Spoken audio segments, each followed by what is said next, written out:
West Palm Beach, Fla. It was, in many respects, a surreal day in South Florida. It started with President Trump high-fiving Japanese Prime Minister Shinzo Abe on a Trump-branded golf course at a morning event that the media was kept from witnessing.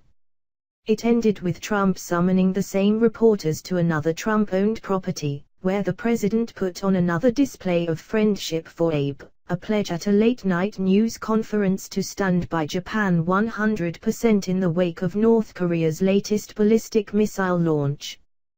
The hastily called news conference at Trump's Mar-a-Lago estate was the third event during Abe's visit Saturday to showcase a Trump property.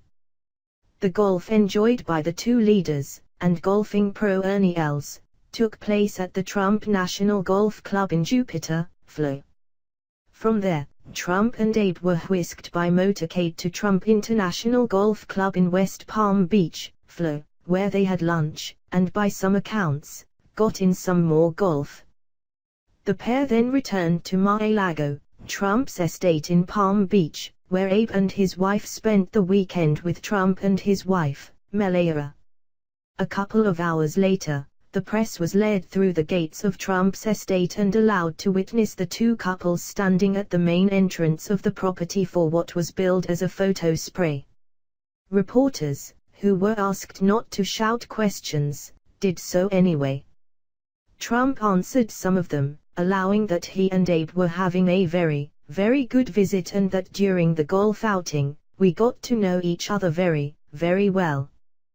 But the president ignored several other questions, including whether he planned to watch Saturday Night Live and whether he had anything to say about reports of a ballistic missile launched by North Korea, the first such provocation during Trump's presidency.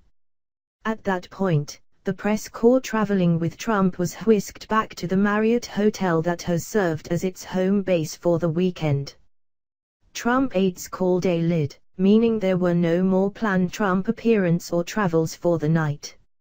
About an hour later, after many of members of the media had decamped to the hotel bar or ventured out for their first real meal of the day, a Trump aide sent an urgent message saying the press pool needed to reassemble immediately for unstated reasons. It turned out Trump did have something to say about North Korea. Reporters were then taken back to a heavily secured yet bustling Mar-a-Lago. Despite its designation by Trump as his winter White House, other events continue to be held on the property. On Saturday, as Trump and Abe spoke about North Korea, a wedding reception was in full swing in a building less than 100 yards away connected by a walkway and canopy. The news conference was staged in an ornate room, with chandeliers overhead.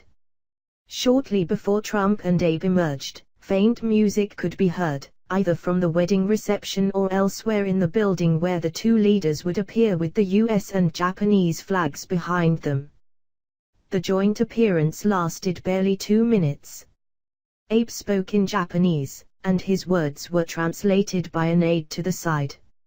Among the points he made: North Korea's most recent missile launch is absolutely intolerable. North Korea must fully comply with the relevant UN Security Council resolutions. During the summit meeting that I had with President Trump, he assured me that the United States will always be with Japan 100%, and to demonstrate his determination as well as commitment, he is here with me at this joint press conference. Trump then took his turn at the lectern, offering this brief statement. I just want everybody to understand and fully know that the United States of America stands behind Japan, its great ally, 100%. Trump made no mention of South Korea, another U.S. ally in the region, nor did he explicitly condemn North Korea's action. The two men exited the room without taking questions. As reporters were ushered out, another lid was called, ending a long day of Trump movements. All that was left was the latest episode of Saturday Night Live, in which actor Alec Baldwin continued to lampoon the new president.